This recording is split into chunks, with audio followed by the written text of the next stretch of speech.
Tena kotokatoa, hola a todos, buenos días, buenas tardes, depende del lugar donde estén. Our topic for today is going to be water and climate change, environmental education for high school students. So first of all, we're going to introduce ourselves, and my name is Catalina Obando. I'm based in Punta Arenas, Chile. I am an English teacher and a National Geographic certified educator, and I'm currently studying a master's in international studies. Karakoto, everyone. My name is Guillermo Rodriguez. I studied biotechnology, neuroscience, and project management in the University of Chile, and I'm based in Wellington, working as a software engineer, and also doing a PhD at Victoria University of Wellington. Kia ora koutou, hola a todos. I'm Kathy. I'm currently an environmental policy analyst working on freshwater management across Aotearoa, New Zealand. Previously, I worked for a few years as a water engineer at a consultancy, and I studied environmental engineering and graduated with a Bachelor of Engineering and Honours. All right, so now I'm going to explain why, or the reasons why we chose this topic. According to different papers that we went through, as well as our personal experiences in both countries, New Zealand and Chile, we realized that the main barrier to environmental education was the lack of time, as well as the lack of instructional materials and sometimes funding. And we also realized that another barrier mentioned in the literature was the lack of knowledge and competences from teachers, and we could actually prove this through a workshop that I had the opportunity to teach to Chilean students on how to teach climate change in the classroom. And as you can see, as you can read in the quotes, they both agree, the Chilean teacher and the New Zealand teacher, on the lack of time. So that's why we decided that it was really important to address this problem and to create an educational bundle that allows teacher to address this problem. All right. Also, environmental education does not advocate a particular viewpoint or course of action. Rather, it teaches individuals how to weigh various sides of an issue through critical thinking, and it enhances their own problem solving and decision-making skills. And that's what we actually need. We need informed future decision makers.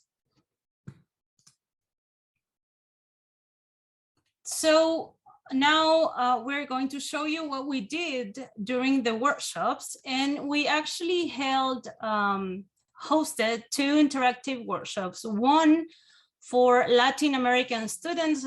As you can observe, they come from different parts of Latin America: El Salvador, Honduras, Uruguay, Argentina, Chile, Bolivia, Ecuador. And the other one was in a New Zealand school based in Dunedin.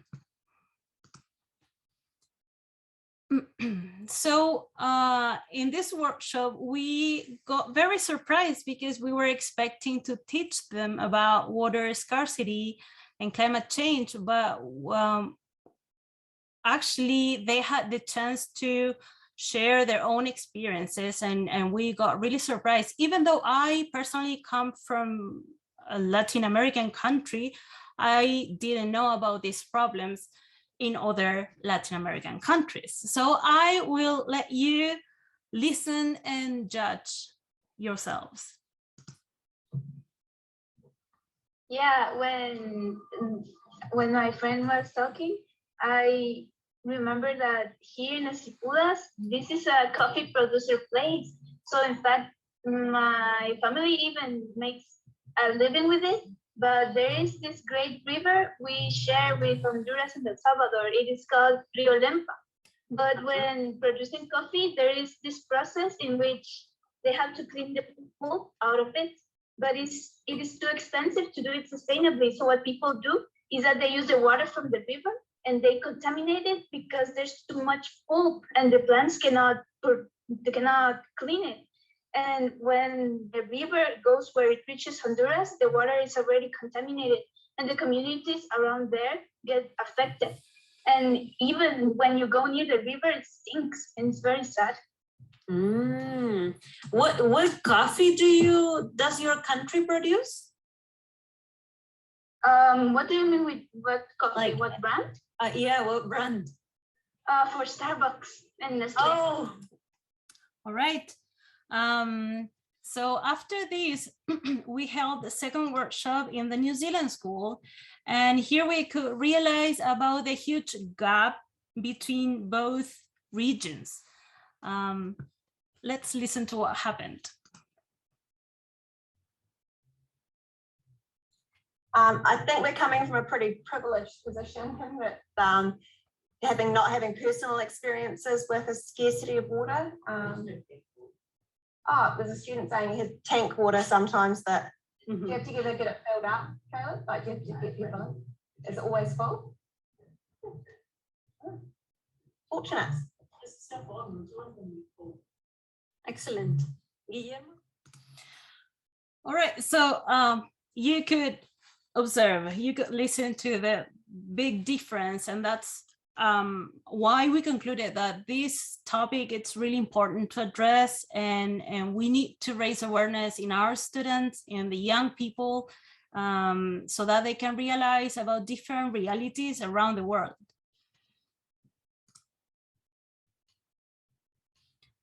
Okay, so to finish the workshop, students were put into groups and they had to come up with 2 ideas of mitigation and adaptation for water scarcity. And maybe we can listen to a part of this conversation. Salinization, it's a really tricky word. I couldn't chat so y'all can see it. Okay. So this is like a plant, and it's not a plant, it's not a plant, it's kind of like a fabric. I personally thought that it was a plant, like the green plant. Then I realized that it wasn't. The thing is that it takes seawater and it makes it actually, I don't know how to say it, but it makes it, yes, thank you. So, and that's actually really amazing. All right, and because of time, let's listen shortly to what happened in the New Zealand school. We got more water storage. So for example, like more tanks, so there's more water supply, so there isn't a shortage of drinkable water.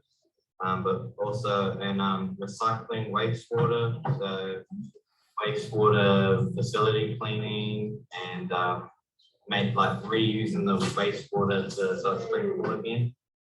And protect the storage, so like put it on a hill so flooding won't affect it, and so it's also like erosion. And then also conducting like water surveys to make sure that water isn't contaminated, and like fixing any water supply issues that may be discovered from that. All right, so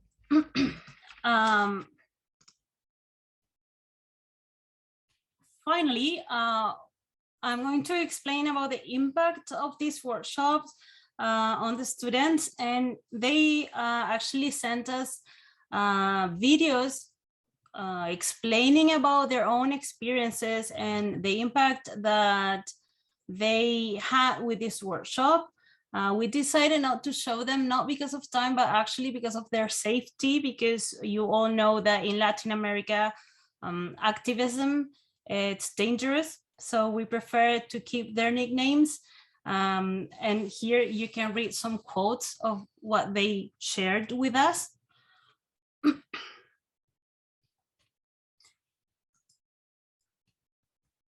And finally, this is what we produced after our 2 workshops. We created bicultural and bilingual resources for Chilean teachers and New Zealand teachers. you will be able to access to our presentation slides, and you can use them if you're interested on this. You can use them however you prefer to do it.